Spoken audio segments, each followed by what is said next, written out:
Hello and welcome back to the Author Roundup, a special segment of the Book Connection Show where we meet up and coming indie authors and talk to them about the recently released books.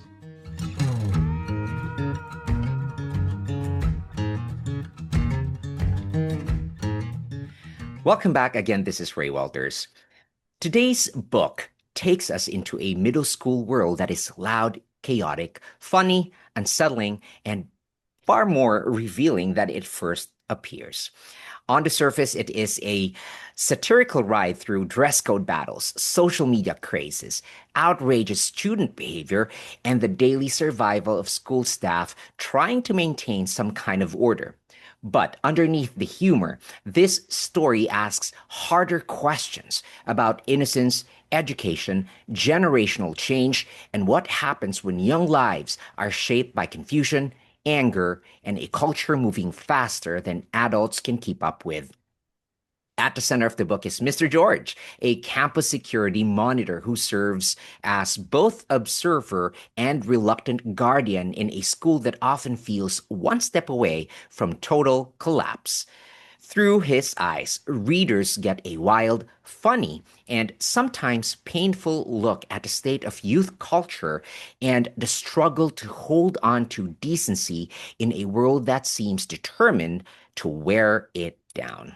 We're going to talk about satire, storytelling, public education, and the deeper concerns hidden beneath the book's sharp humor.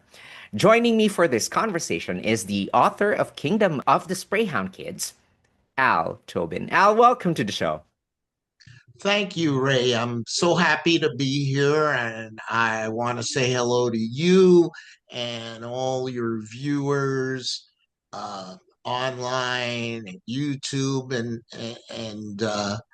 everywhere else on the podcast. It's just great to be here. The pleasure is ours, Al. Very much interested to talk about your book, actually. But before anything else, I just want to go ahead and congratulate you in getting this book published. Thank you so much. It was years in the making, to say the least.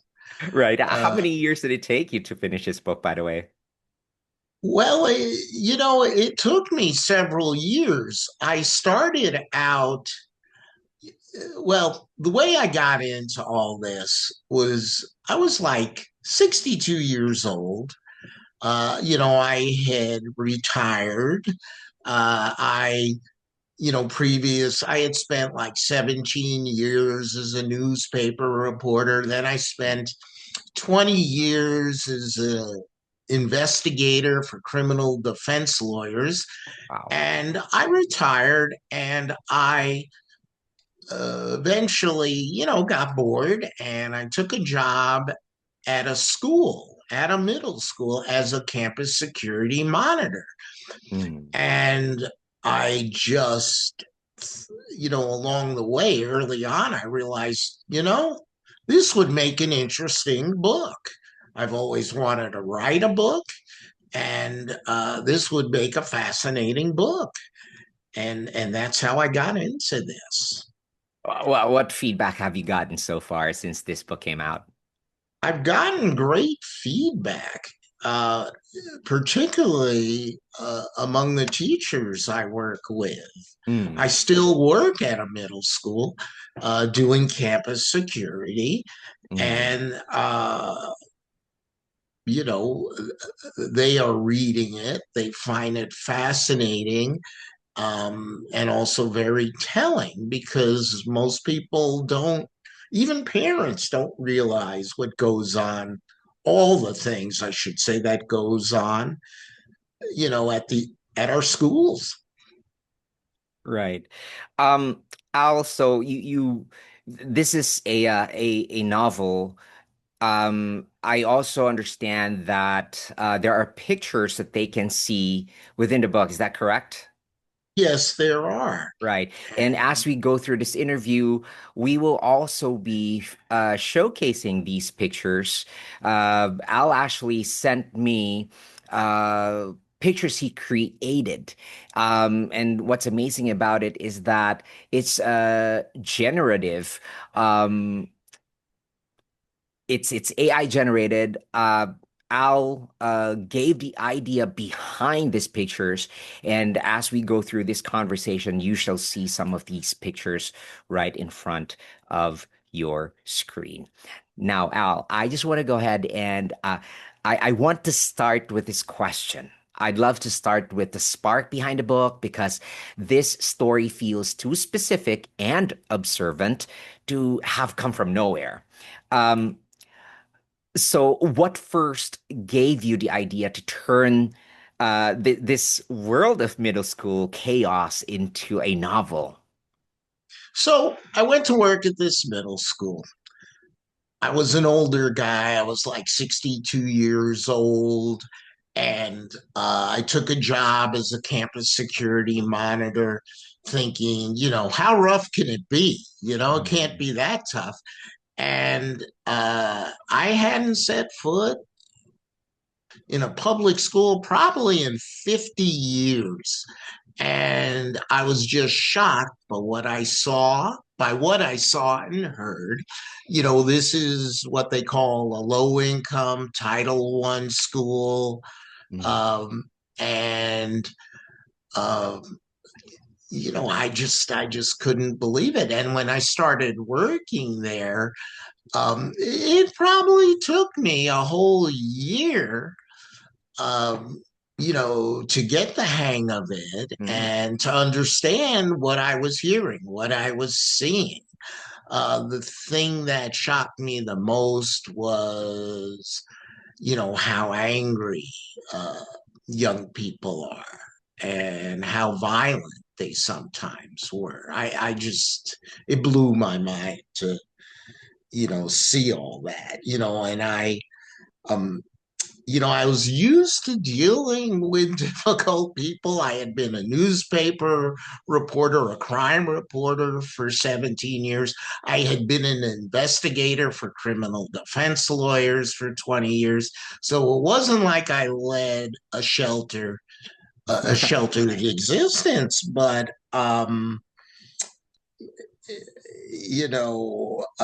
none of that prepared me for the powder keg that is middle school. Were you expecting it to be more? It's well, I would do too if if coming from that kind of work, being an investigator for defense lawyers and being a reporter covering crime scenes, what's happening in the real world, so to speak. So you were expecting it to be a little more, how do you want to describe it? Laid back. Laid back, yes, but it surprised you. Yes. Yeah. Are I would just want to go ahead and talk about uh, Mr. George in your book. Mr. George is such a distinctive narrator. I find him funny, weary, sharp, and reflective all at once. How did his voice come together for you? Well, Mr. George's voice came together for me because essentially it's my voice. I had lived it. I still live it. So, at first I thought about writing this book as nonfiction. But if I do that, then I would have had to because of confidentiality True. reasons, I Yeah. can't, use real kids' names. I can't use names of teachers. It didn't seem right to use the name of the school. And True. it also would have made it too clinical and too dry for the reader. So I said, wait a minute, the way to do this is to make it fiction. So Mm. I decided to use comedy, and that allowed me to take some liberties with the dialogue, Mhm. with the descriptions and the settings. And Well, and speaking, yeah. that's how the voice of Mr. George. emerge? Well, I do find your book hilarious. It often is. The humor is quite funny, but what's fascinating for me is that the humor sits right alongside sadness, disorder, and social breakdown. Why was that blend of comedy and discomfort important to you? Well, the use of humor is intentional. Yes. We live in a messed up, mixed up world. I think we all can agree with that. And humor was the way and is the way for me to survive in this messed up world. And, it's a coping mechanism. And you can use humor as well to address uh, or to create social commentary. Yeah. It's a way to address social breakdown. And, the book is way more than just a bunch of fart jokes. There's a point to the humor. And that's why I did it. There definitely is a point to the humor. It allows you, in my opinion, it allows you to soften uh when you're actually discussing something, a particular situation in the book. You're seeing it from a lens that is not too heavy to swallow. It takes it from that light, um funny lens without removing the relevance of a particular situation that you are actually describing. And I kind of like that. It enables its readers like myself to deal with what is being uh talked upon in the story without really feeling the entire weight of it. It makes it light. That's um what I also noticed. I also noticed another thing, Al. The generational gap is one of the strongest threads in your book. What interested you most about putting someone from the Woodstock era in direct contact with today's youth culture? Well, because youth today are, so different than when I was young. And, for people who grew up, I would say from like 1960 through 1980, we were all so impacted by the peace movement, the Woodstock era. I mean, even soldiers who fought in Vietnam Yeah. were impacted by all that. Same with, law enforcement. Um, and so the outlook of youth these days shocks us. And I thought that contrast, was really interesting between, the Woodstock era and now. That's why I was so befuddled, and befuddled is the word when I went to work, on a middle school campus. The anger, the fighting, was foreign to me. I didn't understand how kids could be like this. And now I do understand. Yeah, bringing in the Woodstock era to look into the current situation actually helps readers like myself understand how much of a difference or what kind of the level of difference existing, because what we usually see these days are what's happening in middle school, but contrasting it with the Woodstock era, it helps you understand the gap there, and be able to see it from that lens that, oh, times have changed. Definitely it has, but these are the things that has been added into the kind of middle school culture that we currently have right now. Um, so much of the book is built around observation. You have fashion, slang, behavior, social media trends, even the little details adults often miss. How did you decide which details mattered most? Well, that saying, the devil is in the details. Well, it's true. And the details do matter. And if you want, I wanted a story that was funny and at the same time very real. So the details were important. Um, you know, uh, I think it's important to be true to that. It gives the story realism, and it's equally important to lay it out to the readers who aren't familiar with, the slang and the Yeah. sayings and the fashions. Lay it out in a way so they can understand what you're talking about.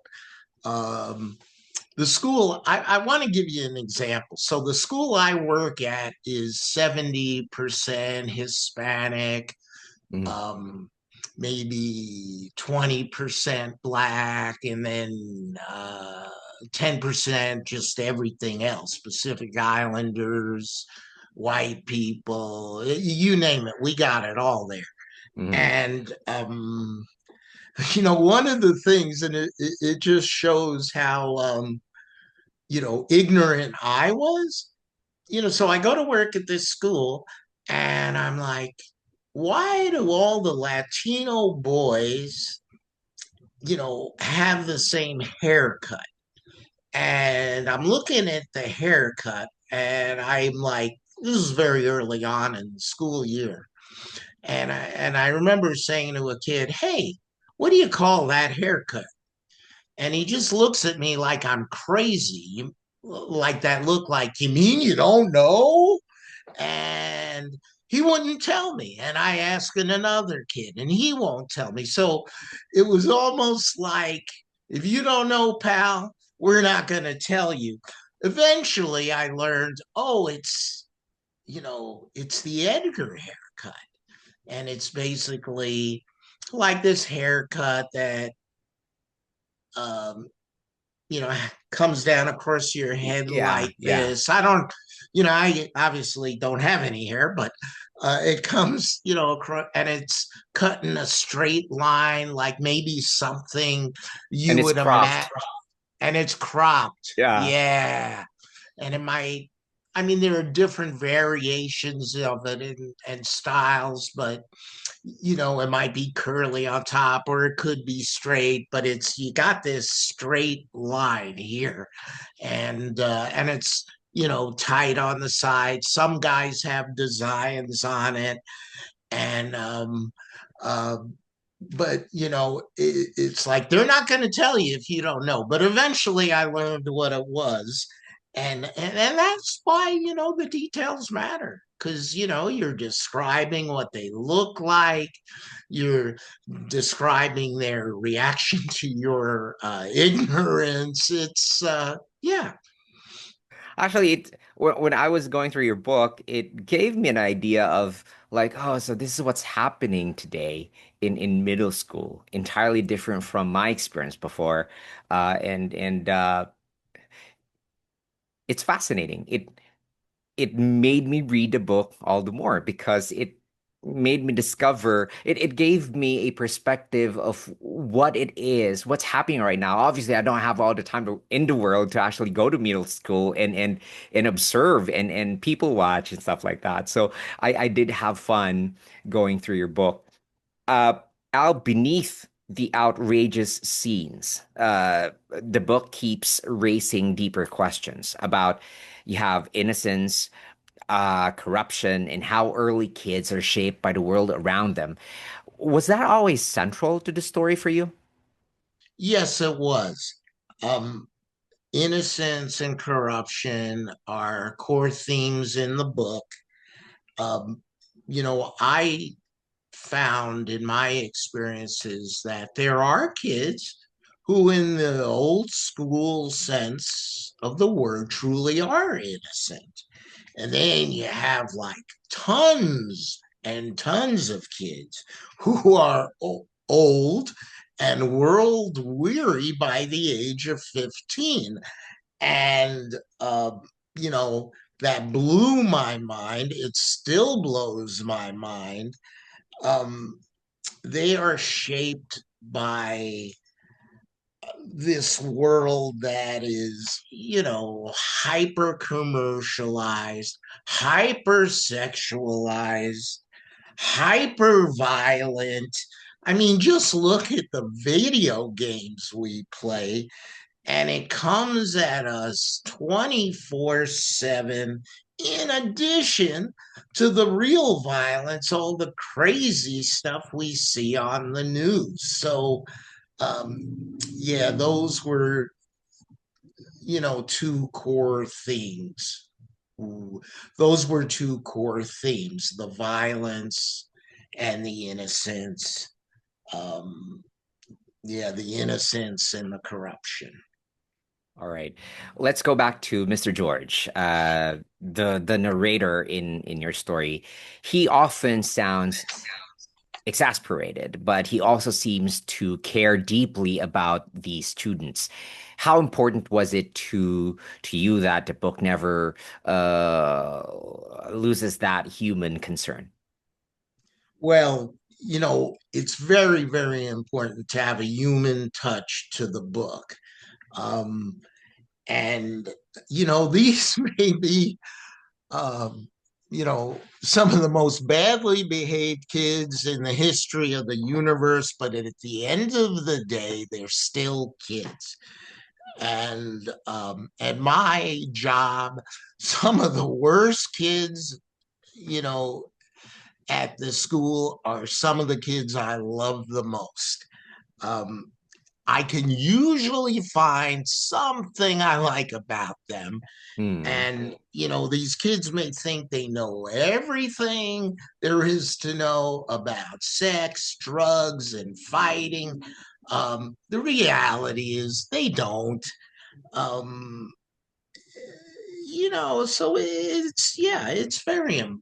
it was very important to have, some compassion for them, and bring some human feeling to it. Um, you know, uh, in my book, I talk about kids posting videos on TikTok, of fights. We've talked about how angry they are and how often they fight. Um, and a lot of it is, I think, I'm not a psychologist, I'm not a sociologist, but I can tell you one thing: they are always posting videos of their fights on social media. And in the novel, the name of the school is Todos Los Santos, and I was having some fun. That is Spanish for all the saints. And Yes. Mr. George is not a saint, and the kids are not saints. There are no saints at Todos Los Santos, as evidenced by the fact that the kids in the book, in the story, they create a Todos Los Santos fight page on TikTok where they post their videos. And I can tell you with absolute certainty that that in fact happens at middle schools and Yeah, high schools all across this country. definitely.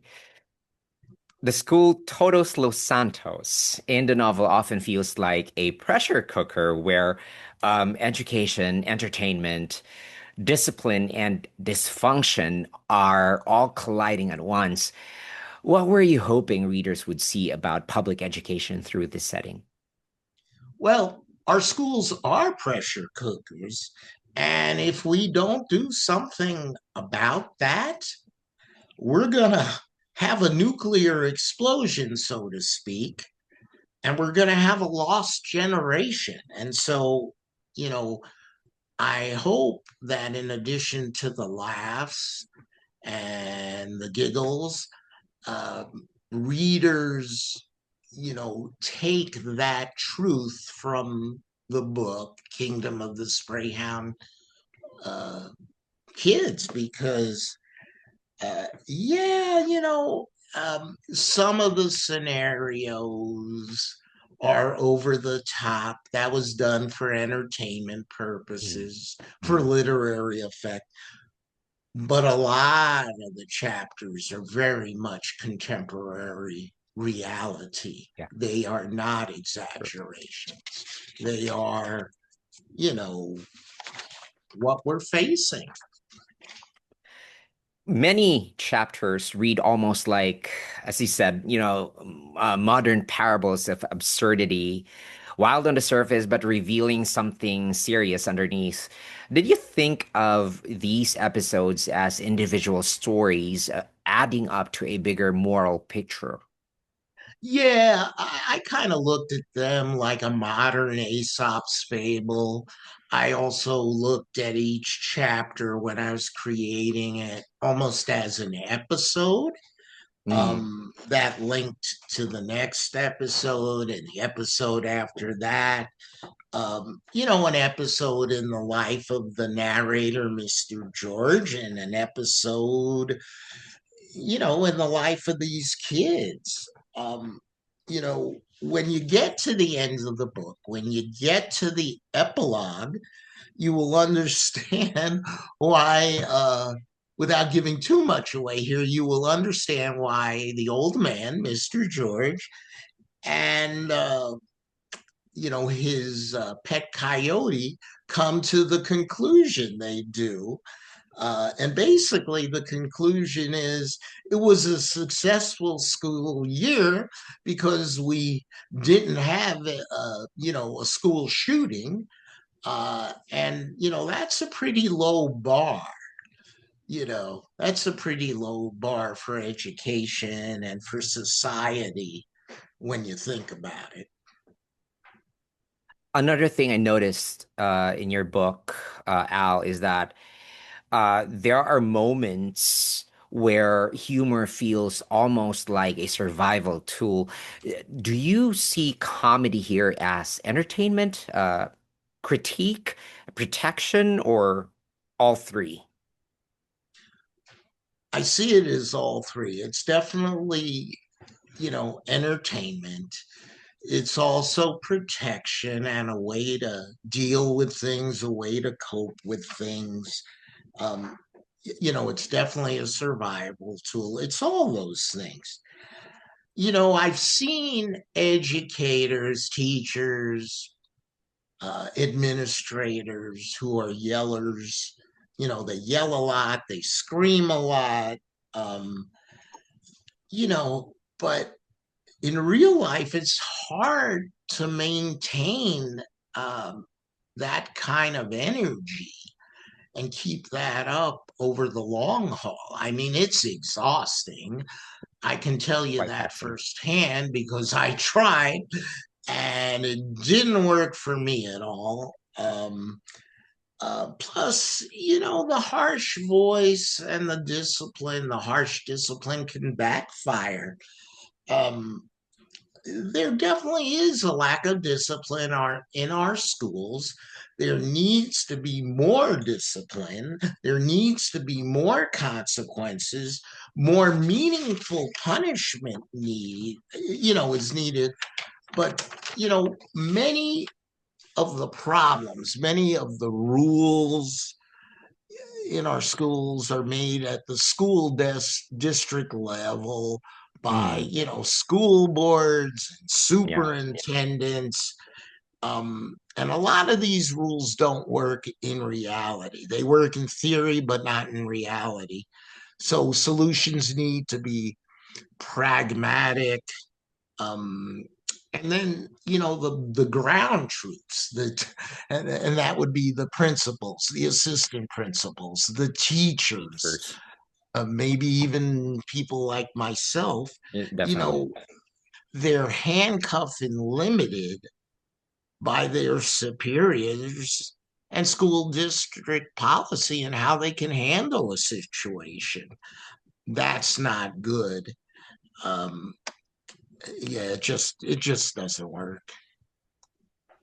Al, when readers finish this book, What do you most hope stay with them? The laughter, the discomfort, the comparison, or the warning? Well, I hope all of it stays with them. Number one, a book has to be entertaining. Um, it just does, or no one's gonna read it. The other thing is, yeah, if it makes them think, if it makes them a little uncomfortable, yeah, I also want them to build some compassion in them, and it should set off some warning bells. Um, you know, I'm going to bring something up that goes on in schools, and I'm going to hold up my cell phone here. So when you have kids, you know, looking at porn on their cell phones, um, in class because, they're bored, we have a problem with our education system. And that happens. That happens in middle schools, it happens in high schools. Um, and all these things need to change. All these things need to change. Um, and all these problems go way beyond the schools themselves. It's bad parenting, it's all the bad influences in our culture, really in the world. And if my book gets people to think about this a little, that's a good thing. Before I'm going to conclude this interview, where can interested viewers and listeners get a copy of The Kingdom of Sprayhound Kids? So the book's available through Archway Publishing. You can go to their website and get it. It's also available on Amazon. Um, yeah, and you can get a hard copy, in hardback. It's in paperback, and as an ebook, as an electronic download, it's very, very affordable. It's like $5.99. Um, you know, it's a very visual book. It's large. It's a large book. I wanted it to kind of look a little bit like a throwback from something from my era, which was Mad Magazine. I was, with Alfred E. Newman on the cover. I don't know if they had that, in your day, Ray, but they certainly did in mine. So it's big. It's 11 inches, well, 8.5 by 11 inches, and it makes a very nice coffee table book. Quite Uh, immersive. yeah, yeah, Yeah. yeah. And it's in color. So, the designers did a beautiful job, not only with the cover and the front cover and the back cover material, they created a beautiful interior effect where each page looks like a kid tore it out of a notebook. So I think readers will enjoy it. Definitely. I agree to that. All right. After spending so much time inside this world, what do you think this story ultimately says about where we are headed and what kind of adults today's kids may become in future if, nothing changes? Well, ultimately, Kingdom of the Sprayhound Kids, says that we're heading in a bad direction, and the precipice, the edge of the cliff, is closer than we think. Um, we're right at that precipice.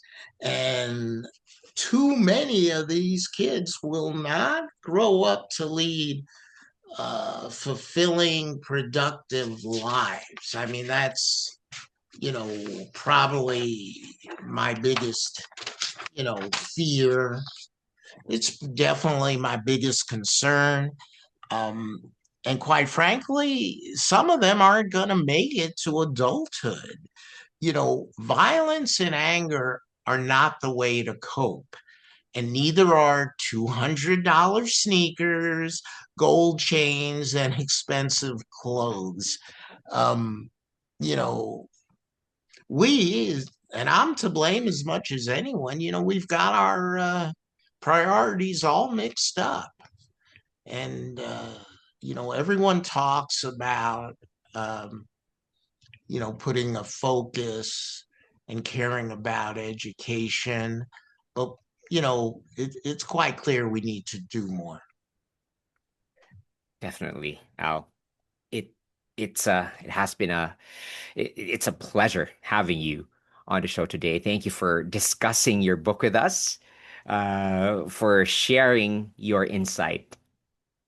Thank you, Ray. And, I want to thank, you know, your listeners, your viewers, and people who are interested in the Book Connection show. You guys do a phenomenal job.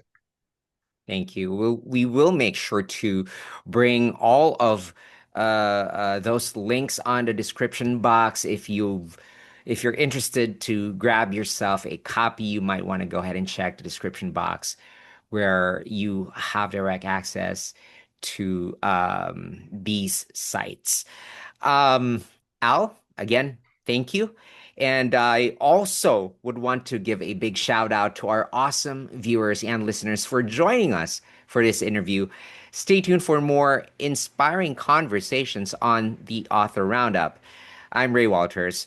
Join me next time as we explore the world of supported self publishing, one indie author at a time.